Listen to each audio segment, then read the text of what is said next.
Kindiki uendelee hivyo hivyo, chapa kazi. Piny Kenya kokalo bad migao mar lweny motel ne kod Aden Duale ochope grimiti kod piny mar Amerka mano matego ng'iyo e yor kedo kod njore. Jatend bad migao mar lweny e piny Amerka Austin Floyd olero ni winjruok magi chope no en mano mar tego ng'iyo kod kedo kod kweth mar njore mago mag Shabaab. Ne giloso kod ute fwambo loktich mar lweny ma pachuka DOD. Floyd kod Duale olero ni winjruok no koro biro chiwo thuolo mar chiwo sir ne pinje bende ma Shabaab onoro kaka piny mar Somalia. Between the Ministry of Defense of the Republic of Kenya and the United States Department of Defense.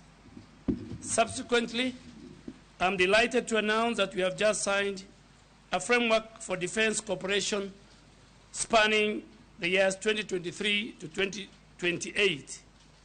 This framework represents a significant milestone in our bilateral relations and underscores our shared commitment to peace, security, and stability in the region and globally.